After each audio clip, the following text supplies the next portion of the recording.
Сайн байцгаана уу хүүхдүүдээ. Өнөөдөр багштайгаа хамт үнэгний баг хийх болно. Хичээлийн хэрэглэгдэхүүн харандаа хайж цав.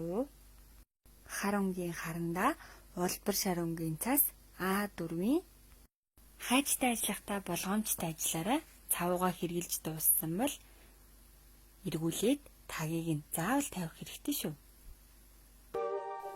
Эхлээд цаасаа голоор нуглаад харандаагаар үнэнийг толгойг зурж өгнө. Эхлээд нүдээ зурлаа. Дараа нь хонхорыг баг зэрэг зураад тухны хэсэг болон чихийг зурна.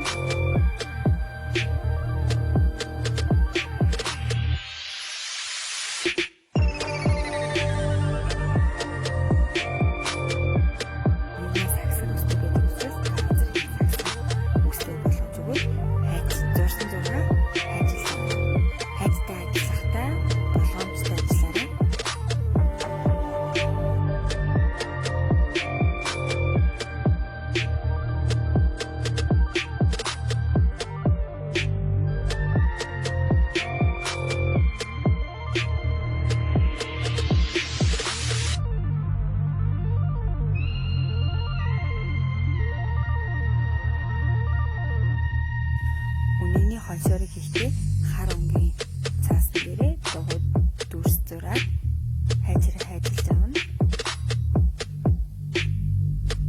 Тэгээд хамрын хэсэг дээр нь хоншорыг сайтар нааж өгнө.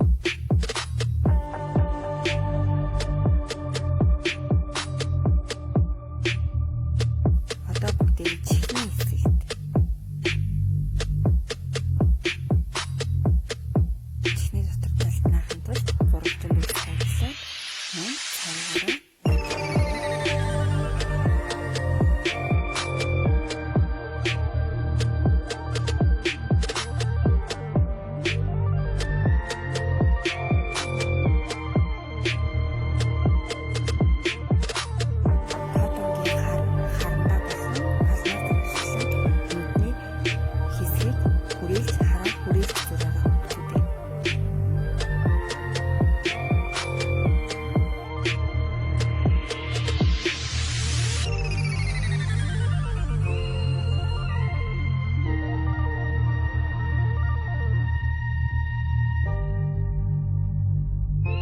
үнэг маань бэлэн болсон. Одоо энэ туу засаглан үнэгний багаа бид нар ярьж хоёр гараа хөдлөхөд унгаахгүй байлгах үүднээс бүгдээрээ тууд нааж өгье.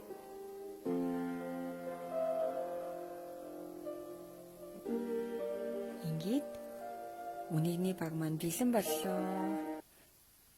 Багаа зүгээд гэр бүлээрээ хамтдаа үнэг болж тоглоорой.